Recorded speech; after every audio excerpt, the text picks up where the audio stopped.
Chapter 12, Section 2, Reconstructing Society.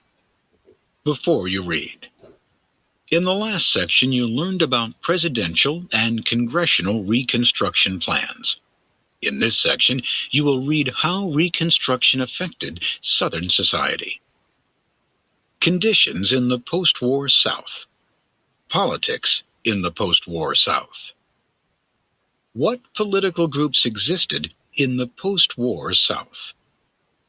By 1870, all former Confederate states had been readmitted to the Union. Republicans, the party that had long opposed slavery, ran their governments. The South faced terrible economic conditions throughout Reconstruction. Many plantations and small farms were destroyed. The population of the South was also devastated. More than 1/5 of the adult white men of the Confederacy died in the war. Tens of thousands of Southern African American men also died. The women and children who stayed home often suffered malnutrition and illness. The Southern state governments began public works programs to repair the region's physical damage. They also provided social services. State governments raised taxes to pay for these programs.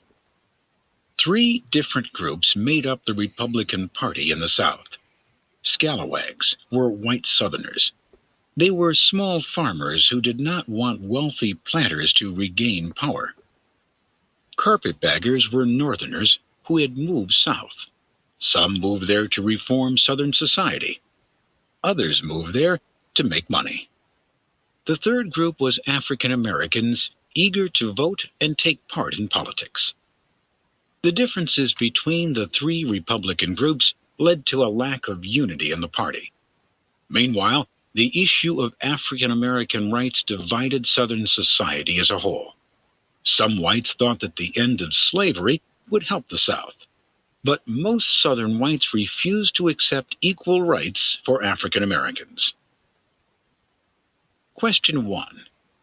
What 3 groups made up the Republican Party after the war? Former slaves face many challenges. How did former slaves improve their situation? African Americans worked hard to improve their lives during Reconstruction. Many African Americans moved to find family members who had been sold elsewhere in the South. The Freedmen's Bureau worked to reunite African American families. Once reunited, African Americans married and raised their families. Thousands of African Americans of all ages sought an education. African American groups organized schools, colleges, and universities. They raised money to buy land and to pay teachers' salaries. After the war, many African Americans founded their own churches. African American ministers often became important community leaders. African Americans also formed thousands of volunteer organizations. These organizations provided financial and emotional support for their members. After the war, many African Americans participated in government. Not only did they vote, but they organized conventions to demand equal rights and protection under the law. Some joined the new state governments. More than a dozen African Americans served in the U.S. Congress. Among these was Hiram Revels, the first African American senator. Question 2. In what ways did African Americans participate in government after the war? Changes in the Southern economy. How did the Southern economy change after the war? African Americans wanted to own and farm their own land. They had been promised 40 acres and a mule by General Sherman.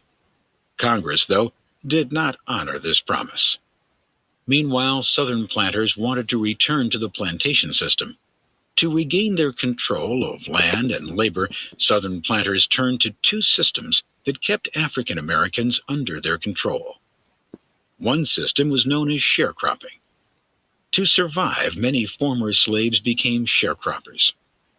Sharecropping is a system in which landowners give a few acres of land to their farm workers.